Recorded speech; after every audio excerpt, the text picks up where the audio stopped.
Okay, so yeah, meditation. Good alternative to the evening news every now and then.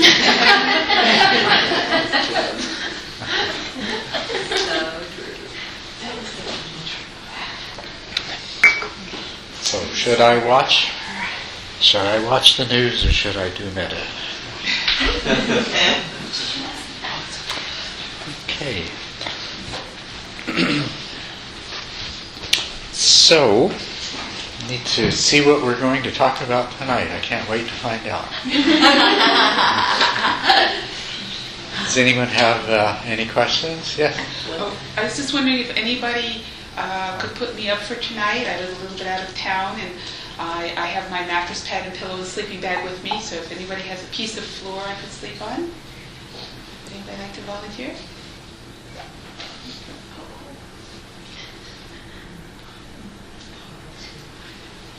If nobody else can, I think I've called my housemates so, and I had a lot of people, but if nobody else can. I normally do it. I get up at 5 in the morning. Oh, I usually get right around that time. That would be perfect. Oh, Great, thank you. I don't mind the floor. I'm Or a ready. couch. A floor is more preferable. All right, thank you. Good, wonderful. Okay. Questions? Mm-hmm. I don't know, maybe this isn't a surprising question, but we were sitting and doing it, and then you said, now do it to yourself, and I was like, what? It just felt like this alien thing. I felt like this alien feeling, like, to imagine feeling that way. I don't know, it was interesting. It was a surprise. Mm-hmm. See, that's an important thing about loving kindness and compassion, is we do need to learn to direct them at ourselves. And I think everybody has that need, but some more so than others. It's not unusual that people, they feel undeserving of the same things that they would offer to someone else, or they're very self-judging and critical of themselves and unforgiving. We've all messed up sometimes in big ways, and hey, if we're going to forgive other people, we have to forgive ourselves too. It's all part of the same thing. And love ourselves. And we all have a right to be happy. So the fact that it kind of surprised you and seems a little... Yeah, those feelings, I was like, wow, really? Yeah. Yeah. Well, I'm glad to hear that. 'Cause you need to know that you deserve that too. Yes? I've just been wondering, with the technique with metta and trying to kind of awaken the feelings that you're going for, like the feeling of love and happiness and all that, which seems to be the real goal, is to really the feeling of that more than the ideas around it. But I was curious, kind of in light of what somebody said on the retreat. They were mentioning how in the practice they use, where there's a lot of visualization, they found that they just kind of got really good at jumping around from image to image and thing to thing. And I found that really difficult and I have found that really difficult with metta too, where it's really hard to kind of keep that state up. Like it just keeps wanting to deflate. And then if my mind wanders, then it really does deflate. Yeah. And so there's like different tricks I've used. The one that seems to work the best is when I'm thinking about the person I want to feel those things for, or to have those feelings, is to imagine them laughing or smiling, or like that's seeing them in a state where they're like that. But a lot of that feels like it's almost too kind of dynamic and movement, or I don't know, it just feels kind of jumbled. And then also, I was wondering, when you start to branch out to bigger and bigger spheres of loving kindness, sometimes it's like, to make it more real, I start imagining people in town like characters I would see, or areas that I'd be in town or in the country or whatever, and all that feels just like too kind of burdensome. So I don't know, it's like too busy. And it's like you were saying, if you get too lost in the thoughts. So anyway, I was wondering some kind of concrete examples of how, in those instances, to really feel that, because it's hard for me to really feel stuff. And especially spontaneously like that. Yeah. How is it? Yeah. Okay, well, these are very good questions. Well, the sequence in which that we do the meditation it also reflects the sequence in which you'll develop it. So in the beginning, you may need to spend a lot more time just on calling up those feelings. Just in the very first part of the meditation, when you say, "May I be free from suffering," some people have a lot of suffering in their lives, and they may really have to think, to remember what it feels like not to have that suffering, because it may have been a while.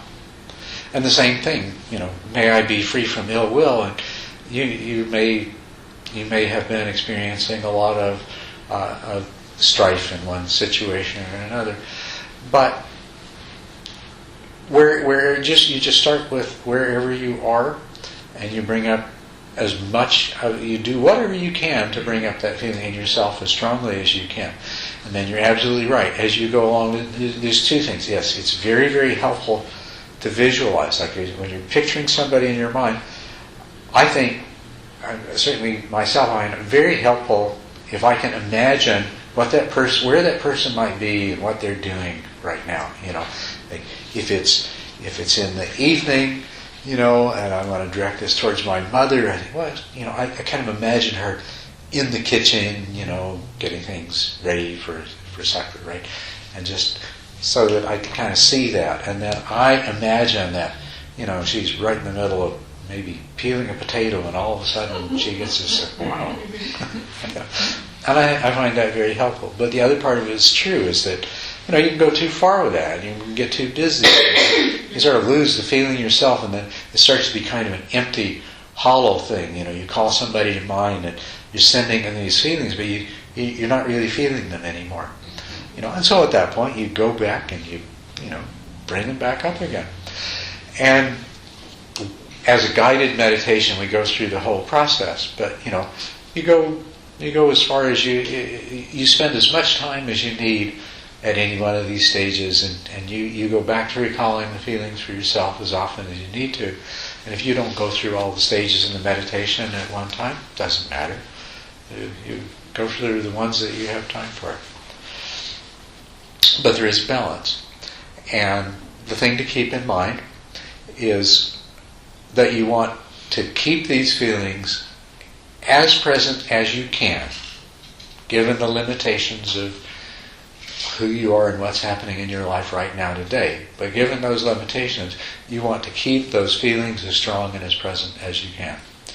And then do whatever you can in the way of visualization to help with projecting those out. But always realize that as soon as you give your mind the license to start thinking and visualizing, it has a tendency to get carried away, and then you'll start losing it. So, does that help? Yeah, no, I think especially just the advice about just staying with whatever level you can handle it at, because I think that's something I forget to do. Yeah. Often too, though, you'll find that from the time you start till the time you end, you may discover that, like you may start out and it's hard for you to really get a strong feeling of what it's like to be happy. But by the time you're finished, you might find it's a whole lot stronger. Yeah. And that's really the way it should be. Yes? I find that what helps me is when I can visualize the people as I knew them as children. Now that's not everybody, but obviously my sisters, for example. And then that brings a lot of smile and joy inside me, which I can then send out.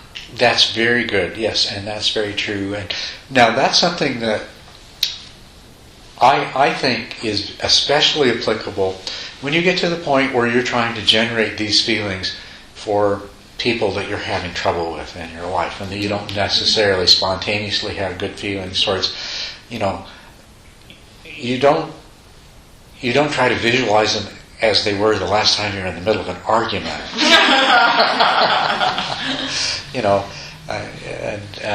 So that's true though with anyone at any time. If if visualizing them at another time and under other circumstances helps to bring that feeling forward, that's what you want. The most important thing is bringing that feeling up and bringing it as strong as you can and very sincerely directing it. And don't worry if sometimes it's hard to, some people you might just not really be able to direct those feelings towards, and don't judge yourself for it. That's, maybe tomorrow, maybe next time, whatever. Yeah. Yeah, talking about difficult people, I have never been able to do metta practice with difficult people up until today, and it was really quite amazing to visualize people, and I'm thinking of people in particular who I used to work with, who I had great difficulties with, and they had great difficulties with me as well. And I was able to picture them and bring loving kindness to them, and I almost was feeling like, wait a minute, I'm supposed to be angry. I'm supposed to hate them. But they just wasn't there, and it was really wonderful. And I sort of saw, really a way to say this history is they said things and did things that I don't think they should have said and done. And I said things and did things that I don't think I should have said and done. And that's kind of the whole thing. Oh, well, I'm sorry it didn't work out. But I really am sorry it didn't work out. But now I got stuck in a different place, which is when we got to all sentient beings, the first thing that came to my mind is about the meat eaters. When a meat eater kills another animal, does not that other animal suffer? But I don't want the meat eaters to go hungry either. I don't want them to suffer. And so my mind got kind of stuck on, I had to choose. Mm-hmm. And so I sort of moved it over to just imagining the young of all of these animals being fed by the mother. And then, okay, everybody's happy when they're young and they're being fed. Mm-hmm. But I still have that kind of question of, so what about the meat eaters? Mm-hmm. I think that they are causing suffering. When a lion chases a gazelle, to me it seems the gazelle would be suffering. There would be fear, I guess. Mm-hmm. So what about that kind of thing? Well, that's a very good thing for you to continue to contemplate. But notice the element of judgment and attribution to the meat eater as the cause of suffering to the prey, as though there would be no suffering without the meat eater. Remember that life on this plane is permeated by suffering, right? So the predator is only doing what it was born to do, in the same way that time will do the same thing to you. The predator will kill its prey. In one way or another, something will kill you, time. And you probably don't have you don't focus on time or aging or disease in the same way you do the predator, but they're doing exactly the same thing. And if you can just see that, if you can just see that the predator and the prey are part of a whole, and the nature of that whole is that there is suffering, there is death, there is pain. And at least in the case of this example, both are playing out the roles that they didn't choose for themselves. Gets a little bit different if you start looking at, human beings inflicting pain on other human beings. It's not quite so simple, although if you go into it deeply enough, you can see that it is really the same thing. But it's a lot harder to see. But can you follow where I'm going with this? That yeah. But it's good. When those things come up, they're wonderful. Be glad that, oh good. Here's something that there's not clear understanding of yet, and so this is an opportunity to go a little deeper and from the point of view of compassion. Because you can't reserve your compassion only for the victims, although we may like to do that. It's a spiritual practice. We can't limit our compassion only to the victims. That's interesting that you say that. When I was coming home today, I was listening to NPR, and it was on forgiveness. I heard that too. And it was about a woman who picked out a man in a lineup in the 1980s and said that, and believed that he was her rapist. And he was in prison for many years before they did a DNA test, and he wasn't. And she talked about going to him and asking if he could forgive her. And he said that he had already done that, and that he did not want to be imprisoned by his own thoughts. And that he didn't want to be imprisoned by his anger towards the guards or whoever.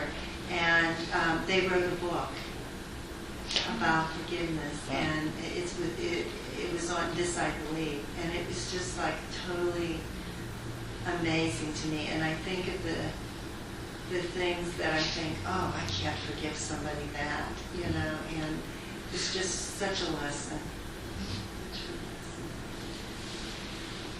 Thank you. I wish I had heard that. I'm glad to hear that. Glad to hear that that's out there being said. Terry?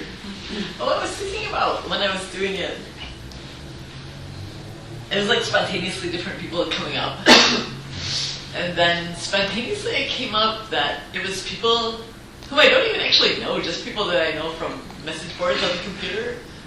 But they're kind of message boards for like trauma survivors and stuff, so it's like really like lots of suffering, And it was painful to do that. And I guess that's just part of the meditation, but it was kind of painful, like when those people came up, that image as people to bring that attention to. And definitely, I want everyone to understand that you go at your own pace with that. If you find that there's some people that you're just, you're not ready to forgive, you're not ready to feel compassion for, you can look forward to the day that you can. But if you're not ready yet, you're not ready.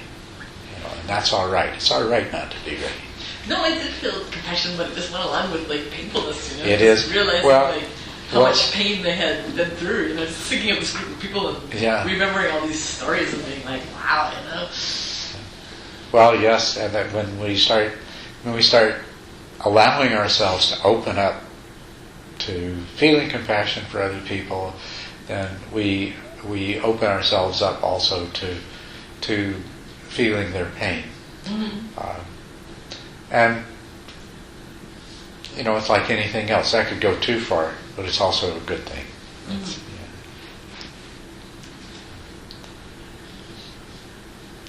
It's a good thing, especially if it helps you to get to the place where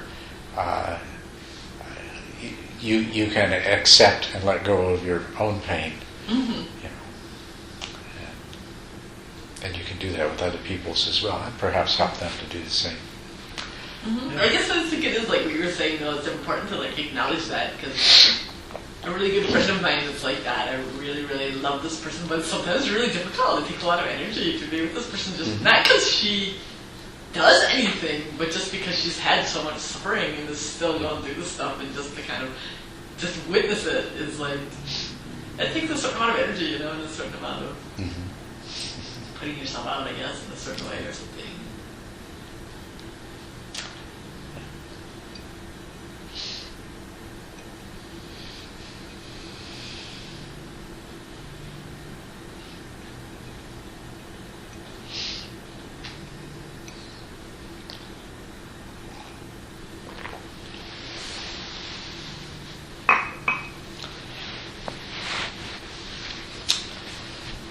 Anything else?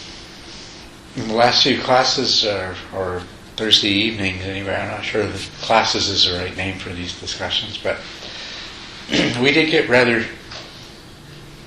deeply into some of the insights regarding the nature of self and selflessness. And just wondering if there's anybody who is a part of those discussions who has anything that has come up since then. Because some of that stuff is not easy to accept, I know. I realize that. And some of it can be, well, I'll just leave it at that. Some of it's not easy. So I want to know if anybody's had things come up in regard to that. I have a question, but I hate to be the only one asking questions if anybody else has one. Well, if you have one that's, fresh off the griddle and ready to be... That's ready. I'm wondering about, when I came back from the retreat was really good. But then sometimes there's a physical state that you get, like it's a PTSD thing, it's this hyper-arousal thing. It's really uncomfortable, it's just like total, it's like overstimulation, it's like sounds and everything is like too much, right? And it seems in some ways really similar to mindfulness, and in other ways different. I'm just kind of looking at that because it seems like being mindful can flip over into that other state, and I'm just not really sure exactly what the relationships are between those two states and how they're the same and different and how they're connected. I don't know if you know anything about that question, but I figured I would try. Let's see if I understand correctly what you're talking about.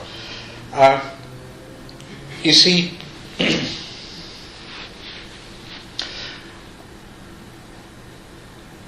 often what limits our mindfulness,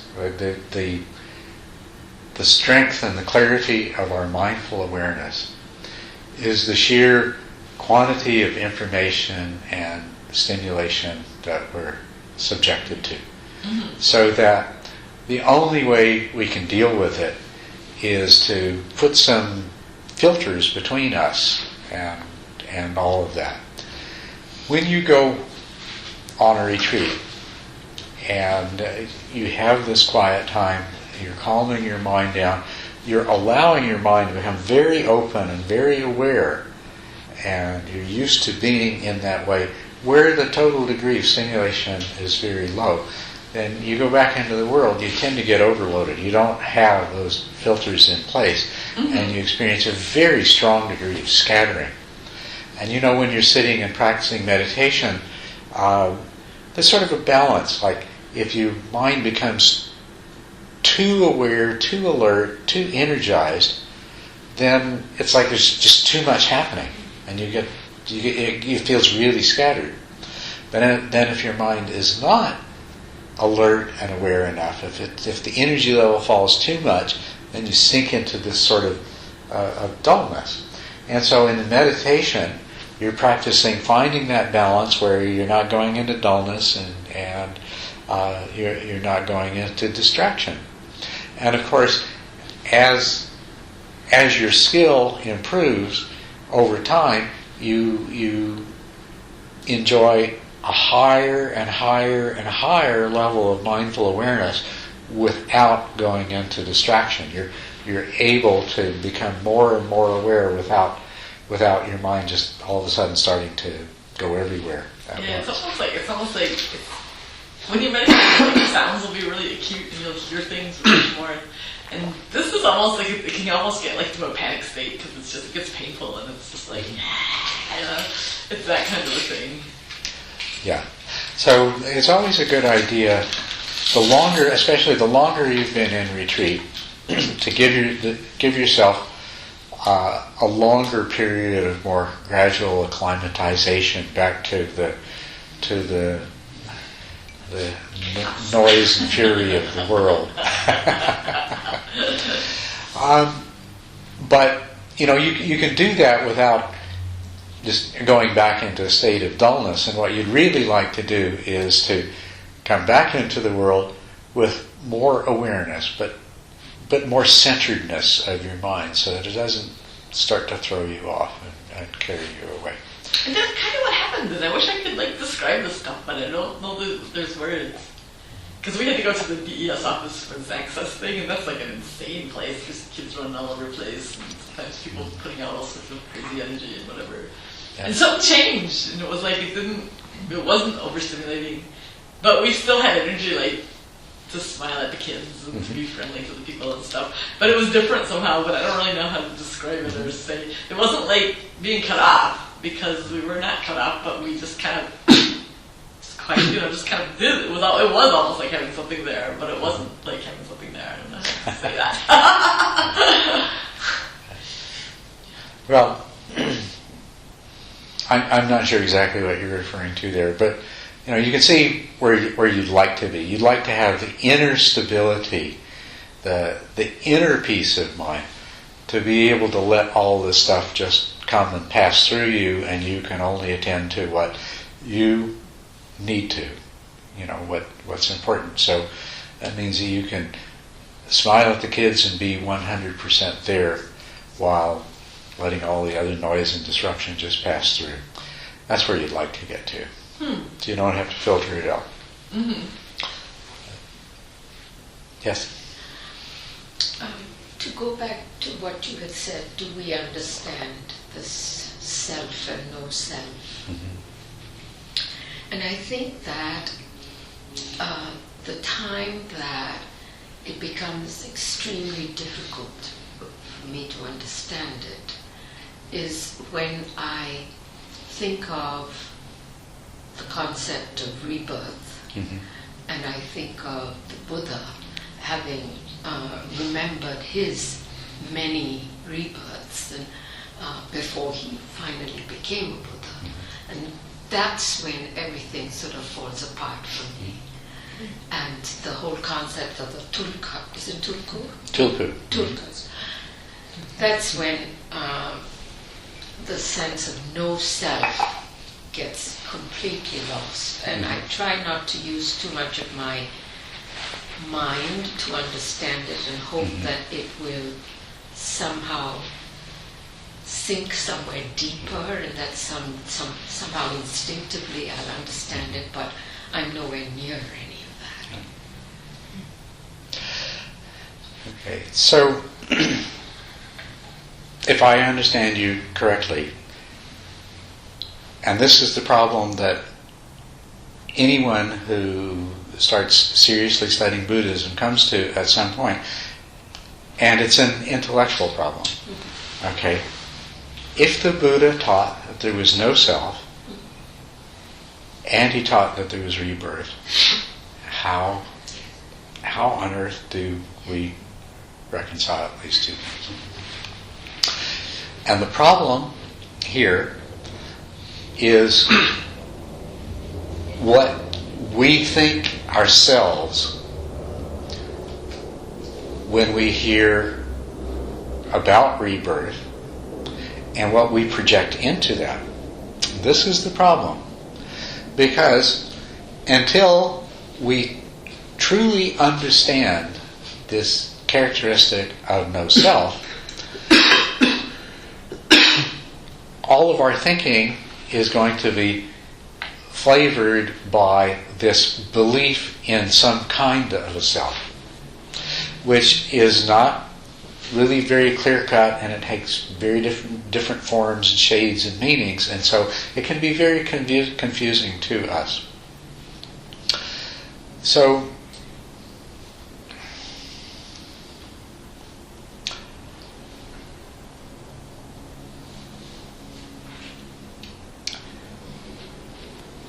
the difficult thing that we have to do,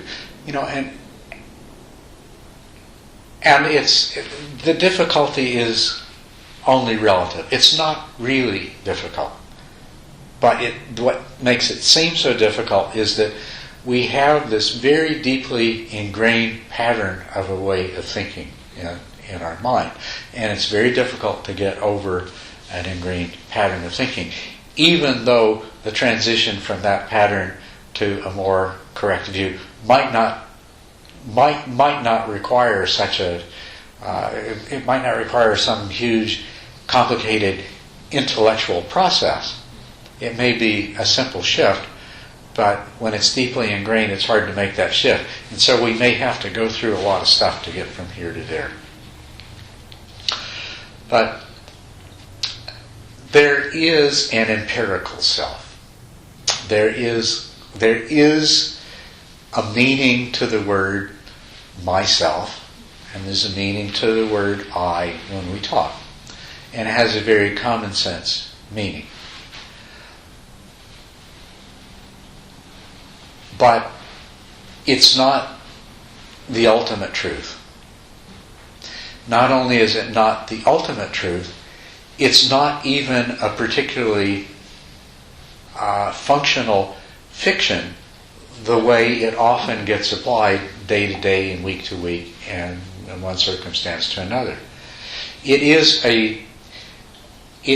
this idea of self that we have is a construct of our minds that is applied to this constantly changing and ultimately selfless psychophysical entity that we are, but we have this strong sense of self about it.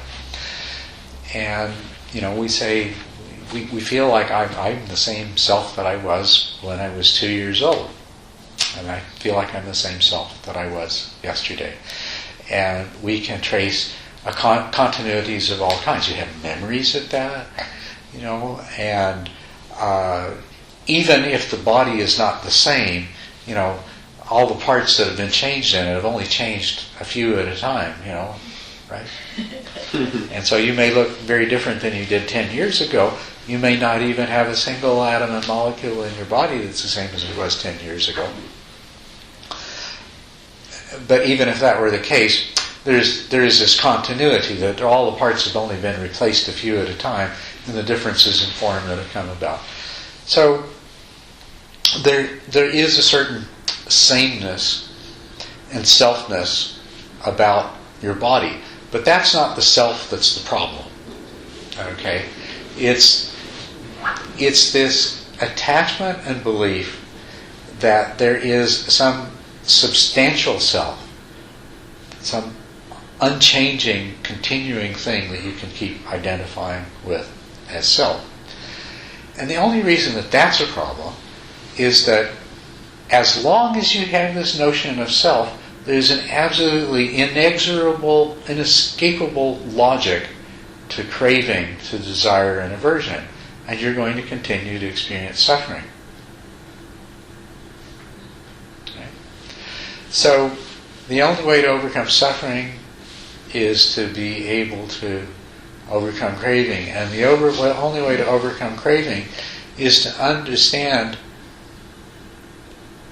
this selfhood as it truly is, and to actually lose entirely the attachment and the false belief in the kind of self that we believe is there, because it doesn't exist. There is continuity, though. And the continuity of a person in a lifetime is a commonsensical kind of thing. When we start talking about rebirth, though, we want to take this imagined self that we perceive ourselves to be, and of course we don't want the mind's created the self, and the mind is self-aware, and the mind doesn't want to be annihilated. The mind believes it is the self that it imagines itself to be, and the mind it fears death, doesn't want death to happen. Right? Immortality. Why would we like to be immortal? I mean, would you like to be immortal? Does the idea hold some appeal? Most people would probably have some desire for immortality, but all that immortality is that something that you might otherwise dread happening in the future isn't going to happen. I mean, Okay, you're immortal. Well, I'll tell you what, I'll sell you this, drink this, it only costs you all the money you have, but I guarantee you'll be immortal, and it's a money-back guarantee. Doesn't work? I mean, so what is this immortality? It's just the fear of death. It's the fear of the loss of something, And this comes up as soon as we talk about rebirth. Any vestige of this that we have in ourselves, well, we want it to be this imaginary self that we cling to that's reborn. But if we look at this reasonably, it's kind of it's a childlike view, and it's a childlike attachment, and we have to come to a much more mature understanding. When we come to a mature understanding, we'll discover the deathless, the unborn, and the unconditioned, and the unchanging, and the deathless. But it's not the me that we want to hold on to. It's something beyond that, but we can never get that at until we get rid of the me that's standing in the way. But let's look at this attachment to this me going from life to life.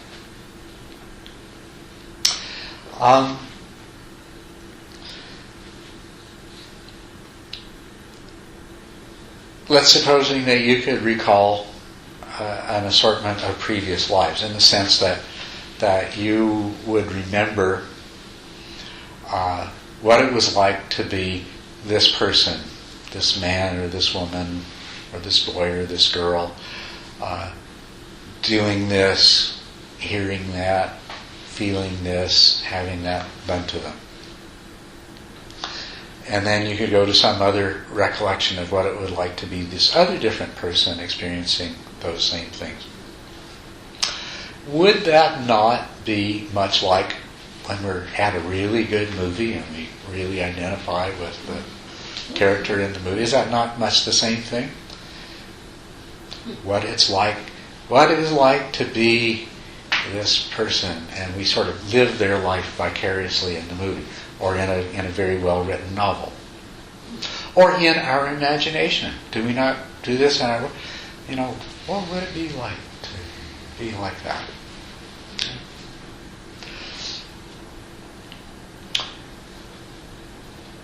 The recollection of those past lives, what more value or significance would it have to you than movies or books or your imagination? Oh, okay, what you might do is you might say, oh, wow, in this past life, this happened to me, and I guess that's why I'm like this today. Okay. All right. If you remembered a whole bunch of different past lives, well, now which one are you? Am I that person? No, I'm the one before. Or the one before that. Well, I'm sort of like this one, but I'm also sort of like that one, but I'm not the same as any of them. You wouldn't be the same as any of them, would you? What you are may encompass the karmic results of what a number of other persons did in other lives. But you are not any of them.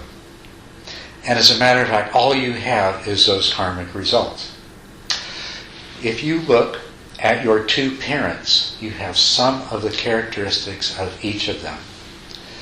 And your two grandmothers, some of them, and your two grandfathers, some of them, and your four great-grandmothers, and so on and so forth. You're not any of them. You're not identical with any of them. You're definitely causally related. You certain aspects of your appearance, you can say, obviously I got that from these genes that this person transmitted to me. And you may have certain personality characteristics. It's not just the body and appearances. Our personality characteristics, our temperaments, don't we see that also in grandparents, and he's just like his Uncle Harry.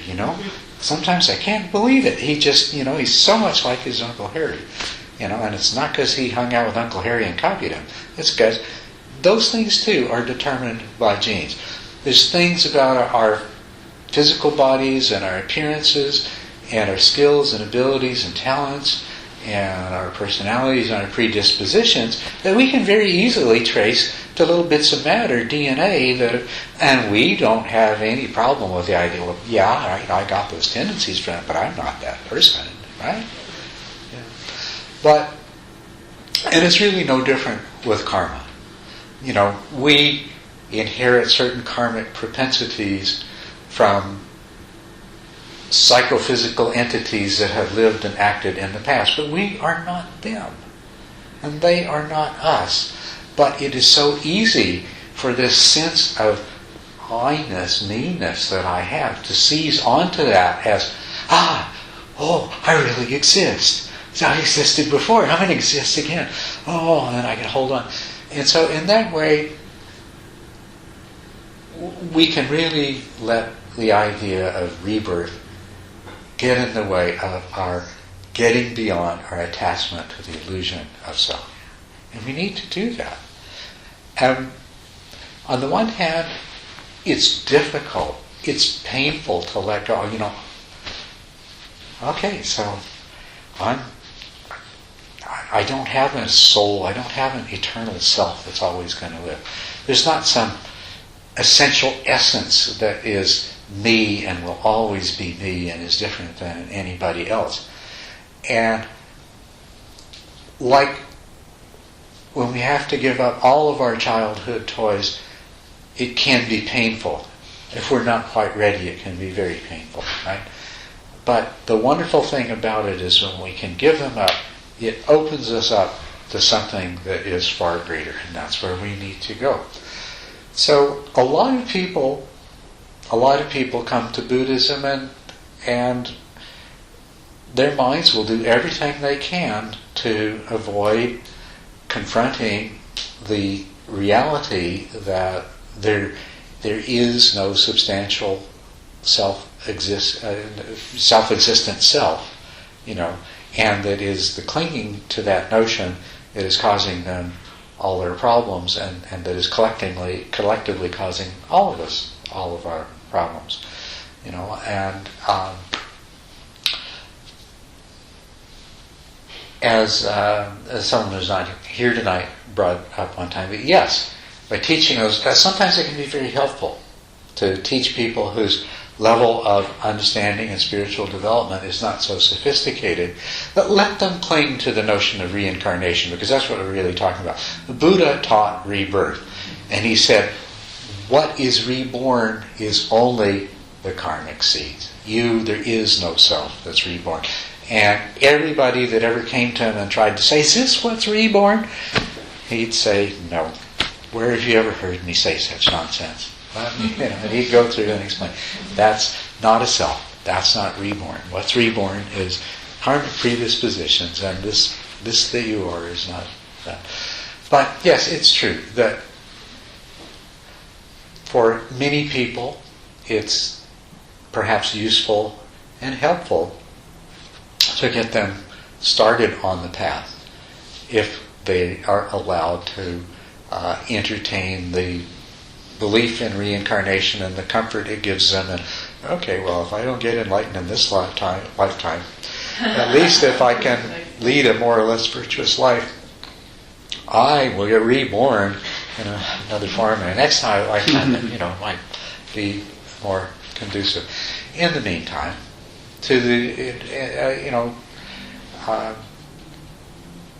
if that helps advance them on the path, sooner or later they'll come to the point where they're ready to discover the underlying truth. And in terms of the magical, mystical, childlike views that we'd like to cling to, there's a loss in this. But in terms of the much greater, profound, more wonderful truth that lies beyond, it's so much worth giving up clinging to those notions. But it's not easy to get beyond them. But the fact is, as long as you cling to the idea of self, your mind is going to generate craving and aversion. And you're going to stay in this cycle. And that's why the very first stage of enlightenment involves overcoming attachment to the personal self as being a self-existently real thing. Yes? Where do the Bardo beings and the other realms come in? Well, come in, all of, whether we're talking about human beings, future or past, or whether we're talking about rebirths in other realms, it's always the same thing. It's not you. It's not the self. The only thing that's reborn is the karmic seeds. It's like, think of it like DNA. The only thing that gets passed along is the causal principles which produce a particular kind of result. So the seeds could just go into the other places, like the realms? Is that what they're saying? Yeah. Right. If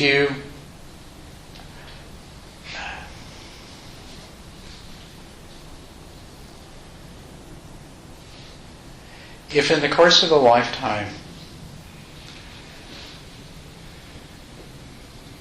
you generate a lot of volitional intention out of desire and aversion, it's very unwholesome, perhaps causes a huge amount of suffering to others. That makes an imprint upon the mind stuff. Call it mind stuff. Cheetah, mind stuff. The stream of mind stuff. Right? Now, if it didn't, the Buddha and nobody else could look back and see what had happened before, But just as in the material universe, we can look at what is, and we can project backwards from what is, and we can figure out what was that came for this to be. The same thing, the imprints that exist in the mind stuff can be read backwards to, the causal relationships that caused that to be. So, in your life, if you make a lot of, if you commit a lot of unwholesome karma, and there's an imprint, and look at it this way, it's like if you threw, if you compare the mind stream or stream of consciousness to a flowing stream of water, if you threw a handful of leaves in, they would stay together.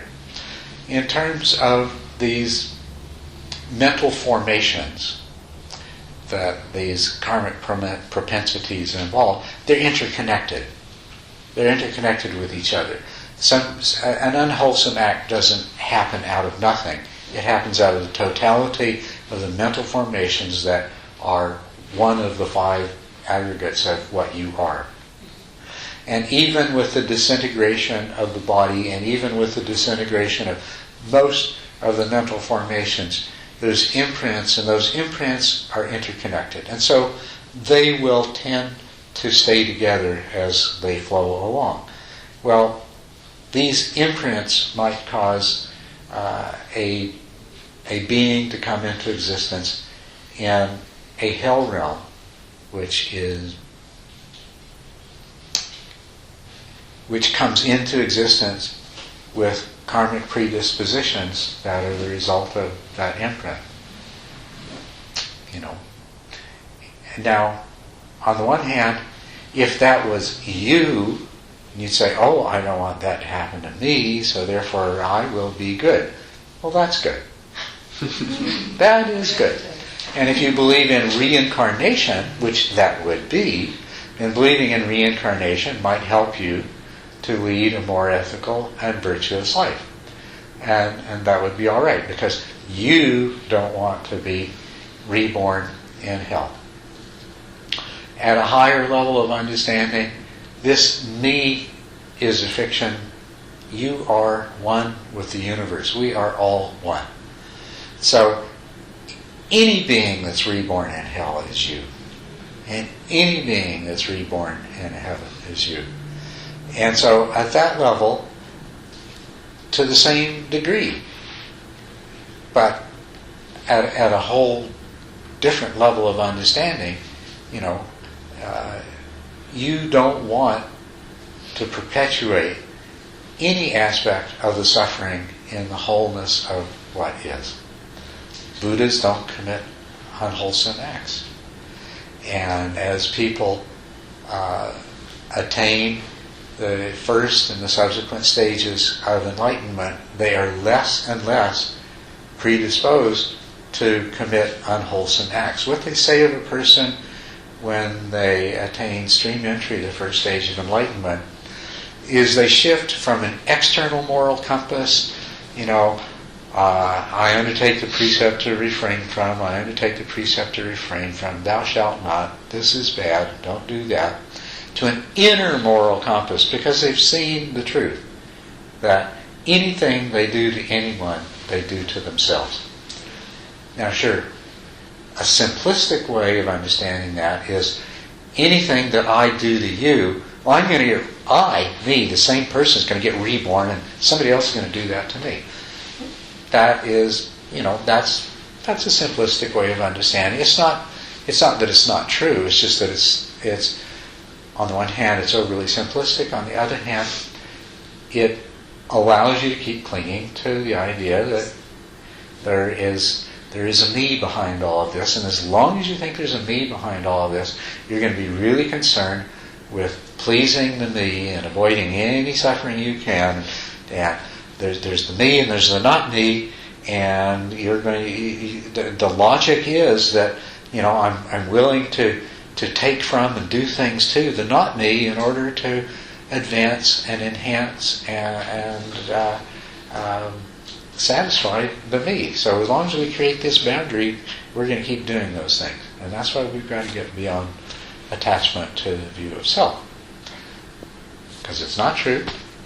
It makes us do a lot of things that we shouldn't, and all those things cause us to suffer. Yeah. I'm trying to think how to set this up, because I wanted to kind of come back to a question I asked you last week, since we were kind of back on the same topic. And there was something I was trying to pin down that. Anyway, the way you described karma in the past, which I found really useful and really accessible, was this idea that it's really kind of it's kind of a self-conditioning, or it's any kind of conditioning that takes place. And our intervention in our own karma is our re-self-conditioning. So each time a situation arises, we try to act differently. And the language you use is very I don't know. It's classical conditioning. It's something that's taking place in the hardwiring of the brain, or some physiological structure mechanism. And I don't know. To me, I don't see still how the kind of like that you're still using that language of this kind of expansive, consuming mind kind of plane, like another field of existence that's kind of running in tandem. And that's where this information is maybe clustered and communicated to the next life. Because, to me, when you really kind of break it apart and you don't suggest all that, and like you said, you kind of drop these ideas of any kind of self-continuation, then, really, like your example of genetic heritability is probably the closest thing to reincarnation. It's the only physical causal connection there really is that makes oneself another self. So I guess I'm just so curious, because it still sounds to me like you're kind of talking in this language that there is this expansive mind plane, something that permeates everything, and in a way it makes so much more sense that there is that, in order to motivate myself to try to reach a place where I'm kind of connected to everything. Because otherwise it's like, chances are I work my entire life, maybe I get to that non-returner state at 89 and die a year later, nobody's the better for it, and I've had 1 year of enlightenment. It's probably pretty feeble. So, but that's, I mean, it is. Yeah, well, but it's still, I mean, I don't know, I have a lot of trouble getting my mind around the value of it either way. One way, it seems like you have to suggest that there really is this kind of pervasive mental realm, and there is some kind of continuation, even if it's this kind of loose mental karmic thing that's not really self. Or it is all material, and we still can reach these states, but it is just going to be as long-lasting as one lifetime, and whatever impact you can have on those around you is what greater good comes out of it. And I'm also curious if this is something that you've really had experience with, the mental plane. Well, the problem is that we're talking across two different levels of reality, relative reality and ultimate reality, which is a little bit challenging.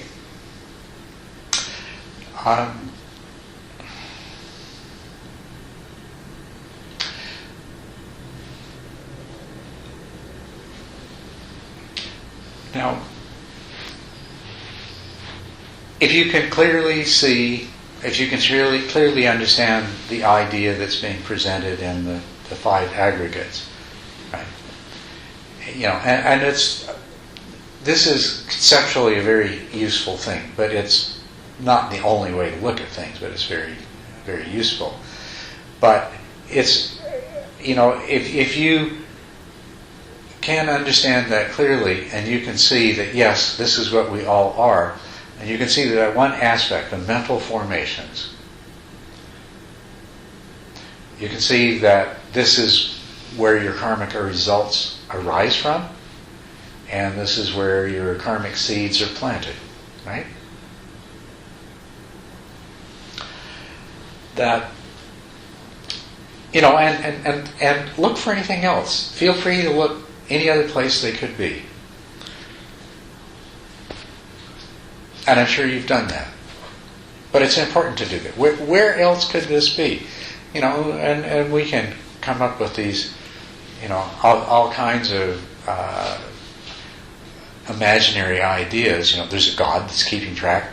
His whole job is to keep track of everything you did and assign you karmic results and make it happen. You know, or any way you want. But if you can see the truth of the five aggregates, then you can see that karma and its results are about these mental formations. Okay. Now, what we can say about these mental formations is that they are impermanent, constantly changing. They're coming into existence and they're passing away again. And that everything is permeated by the same kind of causality. We're seeing karma as a particular kind of causality that its primary locus is in the mental formations. And we're saying that everything else is arising and passing away also according to laws of cause and effect, causality.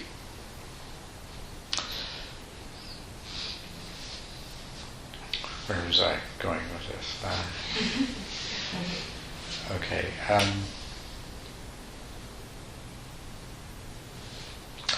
And then we realize, in examining this more and more closely, that as soon as we start to accept the universality of this causality, that everything is interconnected.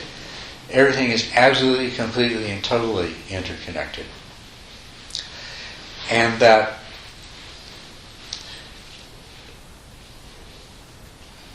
the separateness, thingness, oneness, the phenomenon, the character of phenomena that we experience are something that the mind does with this oneness.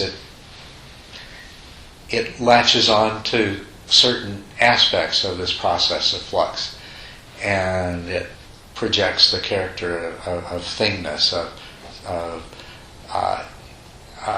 relatively persistent. I mean, none of us think anything is absolutely permanent, but this idea of relative persistence of thingness, rather than acknowledging that everything that is made of parts and is causally determined is constantly changing, even if we're not aware of the changes. And all that makes it have the appearance of thingness is something our mind does to it. And the analogy that I've used before is like a whirlpool in the stream. You know, our mind makes the whirlpool into a thing, but is the whirlpool really a thing separate from the stream? It's not. It has causes and effects, comes into existence, goes out of existence. You know, and while it's there, it has certain characteristics. It's identifiable and everything else. This is true of everything. The existence that we have is in a world that is a projection of the mind that takes an undivided whole that is completely interconnected, causally interconnected, and the mind parses it up into pieces with relationships between them, and we live in this sort of constructed world of the mind. Now we could say, oh, okay, so this is all made up, and the mind's the only thing that's real. Right? But then we look at the mind, and the mind is the same thing. I mean, it's that massive mental formations. That's what the mind is. It's that massive mental formations interacting with the affective feelings of pleasant, unpleasant, neutral, and the perceptions that are generated every time the sense organs deliver some sensation, and the consciousness that arises. Boy, that's the neat one, that consciousness, because you know wherever we're conscious, that's the closest to being us that we can come up with. All of our uniqueness is in our mental formations. But the wonder is the consciousness. You know, and you might even say, why are we conscious? There's absolutely no reason, you know. Could, in theory, someday, in theory and probably in fact, somebody will make a robot who can act exactly like a human being. And, I mean, somebody may say, well, maybe it really is conscious. But, I mean, it's just, where does consciousness come in? That's one of the things that's really remarkable as a subjective experience, is consciousness. But the mind that's creating all these projections, that's just the mental formations. And we can see that it too is conditioned. It's all these different processes. It's this accumulation of all these things that, all of our experiences and the things that we've learned and maybe the ones that we've inherited karmically, and all of our desires and aversions and everything else, but that's our mental formations, and that's our mind. So even the mind that creates this reality has the same characteristic of being temporary, composed, not a single thing, but composed of many separate parts, and all of them causally determined, and all of them interconnected. So there is this vast interconnected oneness. Now, so we're kind of moving from relative reality towards ultimate reality, right? By stages. Sort of halfway in between relative reality and ultimate reality is the view, an intellectual view of comprehension that we can hold and understand. That kind of distinguishes, well, there's whatever it is that produces all the sensations that we experience, and then there's the mind that acts on that. And as I told you before, it doesn't matter what you call that first. We can call that first aspect physicality, the material universe, or we can make it a black box and label it karma. You know, why does the doorbell ring? It's my karma. You know, why does that meteor from outer space come and land on my foot? My karma. It doesn't matter what you call it, whether you call it physicality or whether you call it. You don't know what it is. All you know is that you have sensations, and whatever's behind those sensations. So we can divide experience, therefore, into the sensations, whatever the source they are, and then what we call mentality is what acts on those sensations. So this is our halfway point between the ordinary relative reality of everyday life. And the ultimate reality that we would like to get to is when we realize that there is mentality and the sensations coming from, call it physicality or whatever. Our mind can work on this logically and process it and see the absolute causal nature of what we call the physical, and likewise see the causal nature of what we call the mental. Although that takes us a little more sophisticated, takes us a little longer to do. The average person on the street can see the causality of the physical, but has a little more trouble accepting that the mental is equally causal in its entirety. If you've come to the point of being able to do that, you've come to a little bit higher level of understanding, and that's wonderful. Now, to go from this intermediate stage to the ultimate, we're going to have to recognize, we're going to have to, until we experience it, it just has to be something that we accept by inference,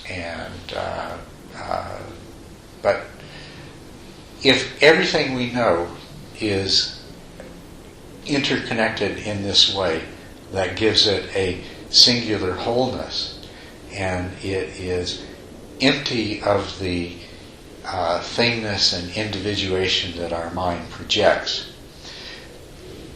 then, and we see the same kind of interconnectedness and causality operating in what appears to be the mental, that it's very likely that if we understood more fully that which is called the mental, we would discover there is the same indivisibleness and the same interconnectedness and the same non-thingness in that as well. And then take it just one small step further, and why do we need to have these two separate? Why do we need to continue to assume that the physical and the mental are somehow different from each other? They're obviously interconnected. They're obviously causally related, right? So they're starting to sound like they must be one whole. Now you hear somebody speak of ultimate reality is non-dual. Ultimate reality is it's not divided into all of these different thingnesses and it's not individuated. Speak of it as it's empty of all of those things the mind projects on it. That which is empty of all of these thingnesses that the mind projects on it is sometimes called emptiness, which misleads people because it makes it sound like emptiness is a thing. Emptiness is not a thing. Emptiness is the actual nature of ultimate reality. Now we could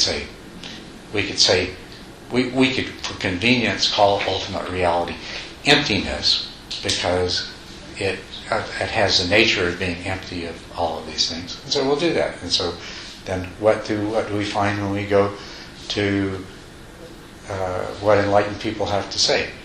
Everything arises out of emptiness and disappears back into emptiness. Very interesting. Another way we can look at this ultimate reality, well, another way it's described, it is experienced with the cessation of craving and the cessation of the constructing activities of the mind. And you see we're saying the same thing here, right? Cessation of the constructing activities of the mind which are based in craving means the cessation of the projections of which ultimate reality is empty. So sometimes ultimate reality is called nirvana. Nirvana actually means cessation of craving. But it's that which is known directly when craving ceases. So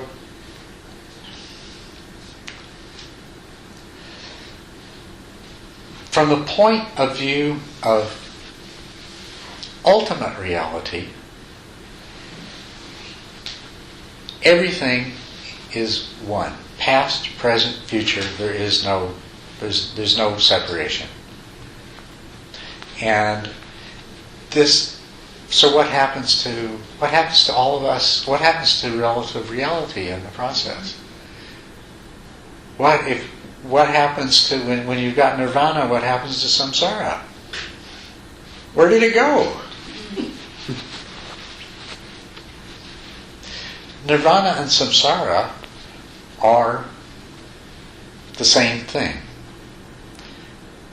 We perceive that same thing as samsara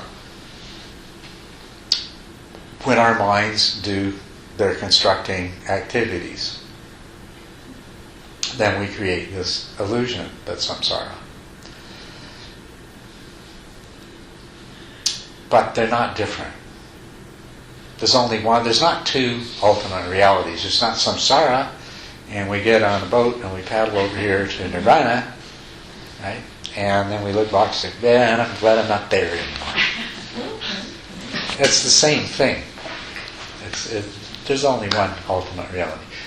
Let's go to this halfway thing of where we kind of understand things. We can see that as long as we're in the realm of space and time, and even though we understand the projecting behavior of the mind, and we can see the emptiness, we can understand the emptiness of the projections, but nevertheless, we're still experiencing them in the way that we do as the mind creates them. So that's the level at which we're talking about, well, the mind stuff, that aspect of ultimate reality that's the mind stuff, through time manifests causality. Now, I suppose the thing that you might wonder is, why do we need to accept that? You don't. You don't need to at all. You may come to a certain point. I've come to a certain point where, to fill in the gaps, I needed to keep going a little deeper, a little further in certain directions. But you don't necessarily have to.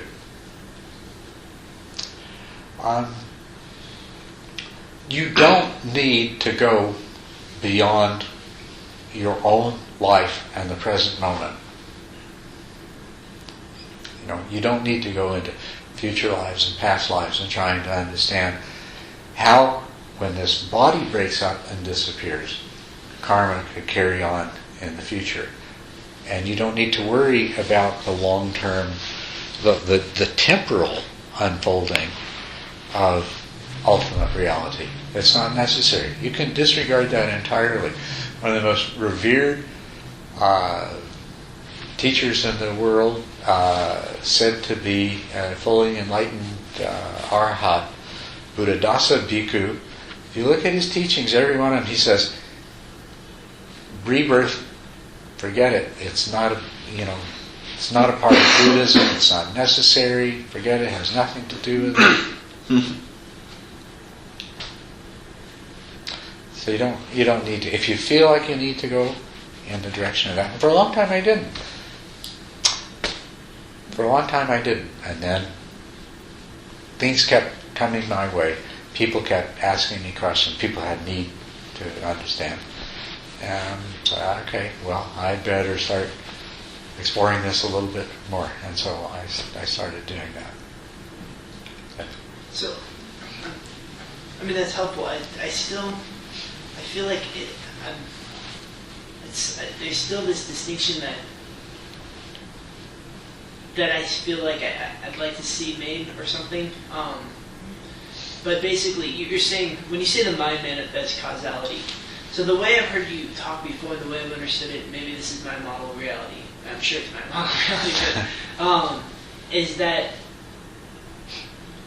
the way you described it, the mind is obviously affected by physical causality. You get knocked on the head, Right. you're unconscious. Right. And you could say that goes both ways, but it seems to me like causality most likely functions perfectly well without any mentation.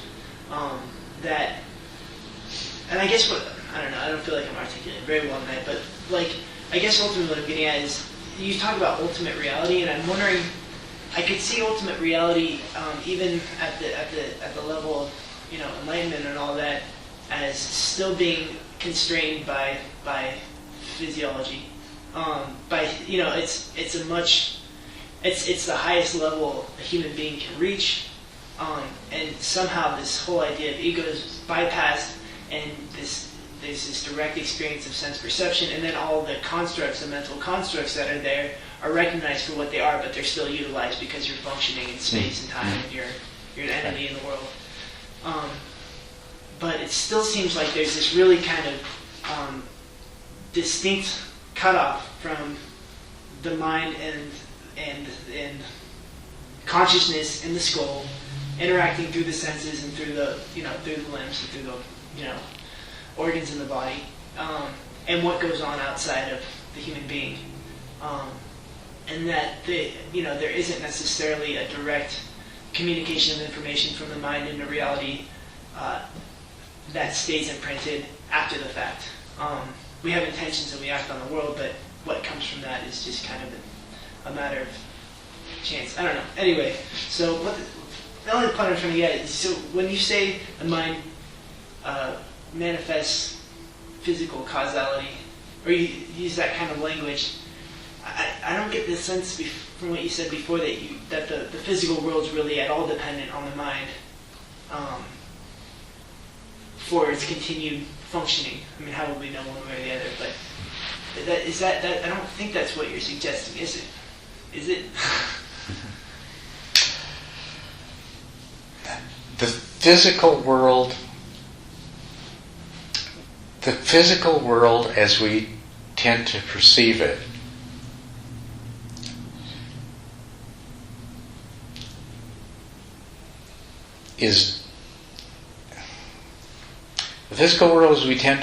it is totally dependent upon the mind, because it's created by the mind. As we perceive it. As we perceive it. And I understand that. Okay. So I'm trying to make the distinction of what goes on when I leave Okay. the room or when I die, Right. and as it progresses, a million light years from here. Right. Well, you see, when you leave the room, your world goes with you. And the idea that the room that your mind has projected still exists when you're not projecting it any longer, it doesn't. It only exists when your mind projects it.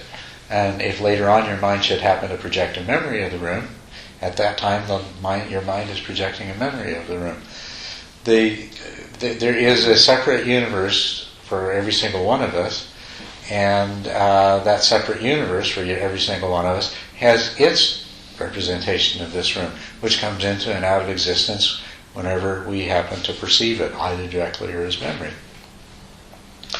Now, if we extend the question, and I'll just point out to you that even from the point of view of quantum physics, when you look in the room, what's here is here. When you turn your head away, it all disappears and becomes a probability equation until somebody else looks in the room again, or until you look in the room again.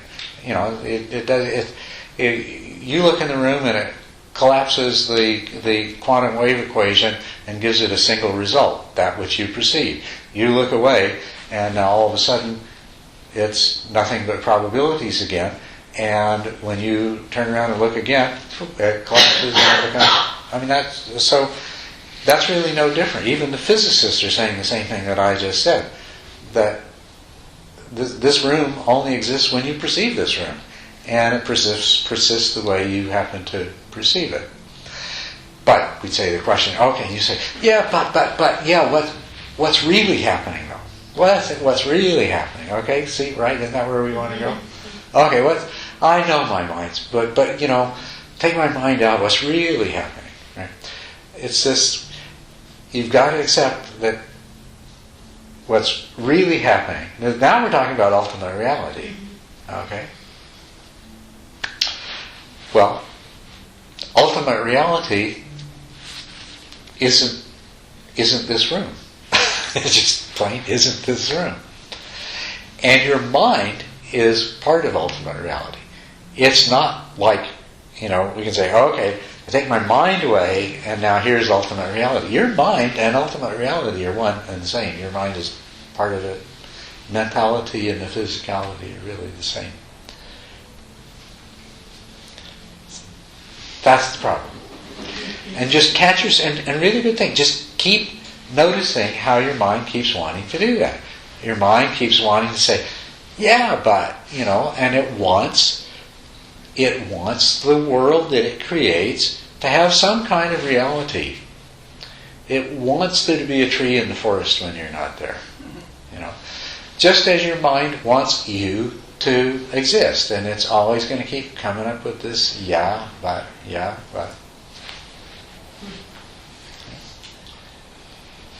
And we don't need to get too metaphysical. As a matter of fact, we should kind of cut the metaphysical discussion off here and get back to the experiential. Yes. Well, I was going to the metaphysical, so I just...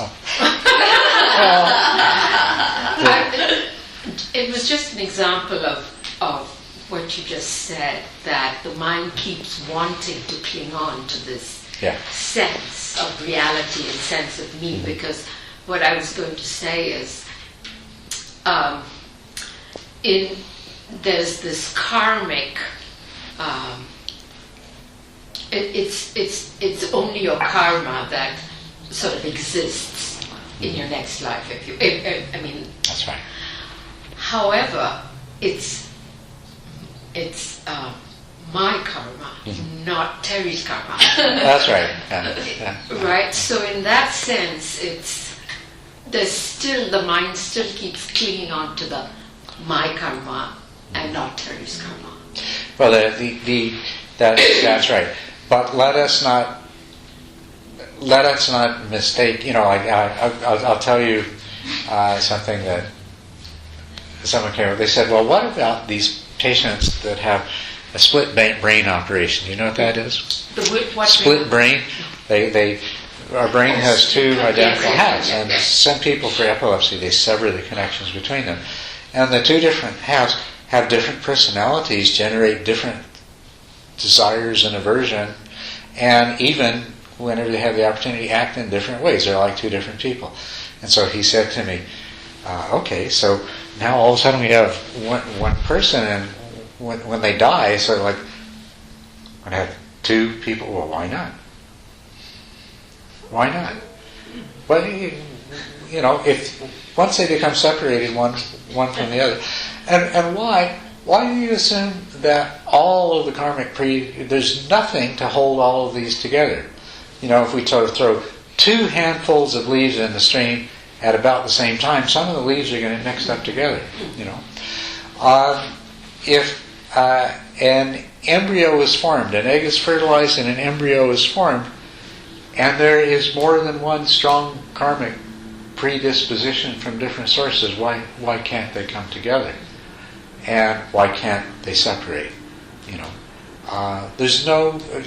We're making self. As soon as we start to say that all of my karma has got to be completely separate, we're making self again. And if you feel like that's necessary, then go back to this other thing of, okay, I am part of this previous life person's karma, and part of that, and part of that. I'm not all of this, I'm not all of that. I'm just a combination.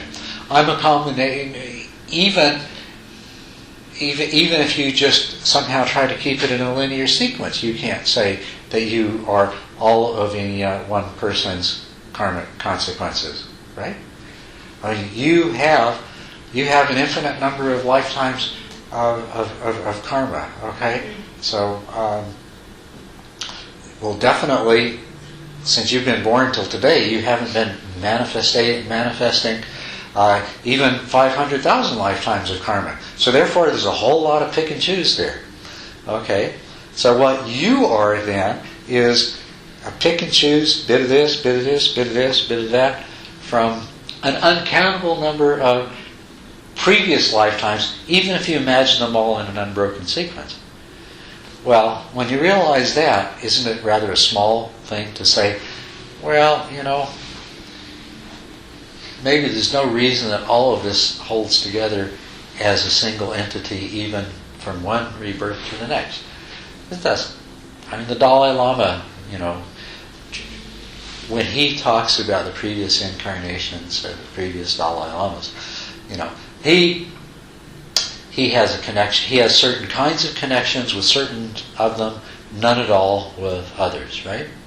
So his description is not a particularly bad one of, okay, some of the karmic seeds, the karmic propensities of the fifth Dalai Lama, he feels are manifesting in him. And certain karmic propensities of the 13th Dalai Lama, he feels are manifesting in him. And he feels he doesn't have really any connection at all with all of these others, So, okay, we're going way over time. So, Terry, go ahead. Oh, sorry. Yeah. This is like a weird question to ask, because after the retreat and now, like this past couple weeks, it feels like there's big changes going on inside. Uh-huh. But at the same time, it feels like I could never put my finger on what it was. And then it feels like, I don't know, is something that's really happening or not? So all those things are happening at the same time. I don't know what's the carrot feeding of feelings of major changes that might or might not be really happening. That's a weird question, but... I don't even know how to begin to answer that. Except, let me say this. I'm going to say this to all of you, that I've been giving you a lot of... I'm trying to fast track you, okay? I'm not just regurgitating the same old stuff that you might have heard over and over again and found in the books. I'm trying to explain to you what it really means at a higher level of understanding. And I'm hoping it'll produce some changes in you. You need the meditation. You need the practice. You need to bring it to an intuitive level. You need to discover these things for yourself. I'm trying to plant a whole bunch of seeds that hopefully will sprout really quickly. I want you all to experience an inner shift, an inner transformation. Maybe a whole bunch of little inner transformations and then a big one, but I'm trying to make you feel inner changes. I'm trying to bring you to that. That's why I'm talking to you at the level that I am about the self, rebirth, and karma. Not telling you the nice little children's fairy stories that you may...